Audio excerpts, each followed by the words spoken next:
Hey everybody, Nexus Collective. We're doing a Creality Ender 3 review I have behind me. This is a complete beginner's perspective.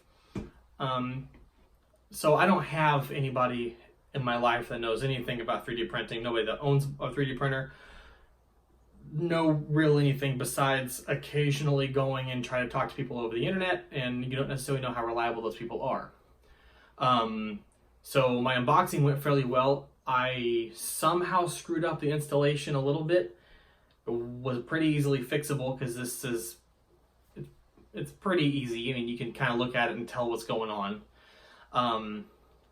Something that was a problem though, so I printed the dog STL file. Turned out really well, and it was the test print, so whatever. So after a really long time of trying to calibrate it, which took a lot more time than I'm willing to admit, it shouldn't have, but again, I'm a beginner. I don't know everything. Something that really surprised me, it's louder than I thought, but that's not that big of a deal. So anyway, so when I first started, I just basically printed this one file. It was fine. I'm like, okay, well, I'm going to start trying to print other things, as one does. So I loaded up some prints and I started to try it out. Well, they kept failing. They would get about halfway and they were like, the error screen came up that says, waiting for user input. So it stopped after about 3 or 4 prints of me trying to be like, okay, well, maybe I just need to reload it. Tried reloading the file, tried using a different file, cleaned up my print head, nothing. So I finally said, you know what, maybe I should just start at the cheapest thing that I can think of, which is get a new SD card. That cleared up the problem. Now it's awesome. So if you're coming across the now waiting for user input, I think it's just time to get a new micro SD card. So I tried to contact Creality and they were not helpful. They didn't want to send me a new SD card, despite it being well under 30 days that I received, which would be a regular warranty for anything. They didn't want to do that. They didn't want to talk to me really. It's fine now. I don't expect them to say anything, but it's kind of ridiculous, frankly. So it has a pretty good sized build volume. It's 220 by 220 by 250, and it's a little faster than I expected, but you can always tamper with the settings, and depending on what you want to print, how big, the layer height, the infill density, all kinds of things like that.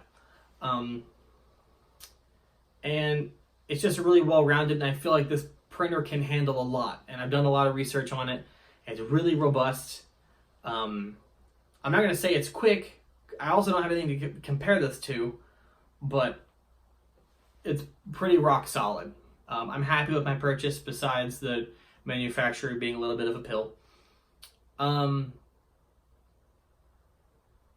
I'm still learning Cura, which is what I'm using for my slicer. If anyone has any other recommendations down in the comments, I'd really appreciate it. I mean, Cura's fine, but I'm just having some difficulty with some infill density and some layer height and things like that, and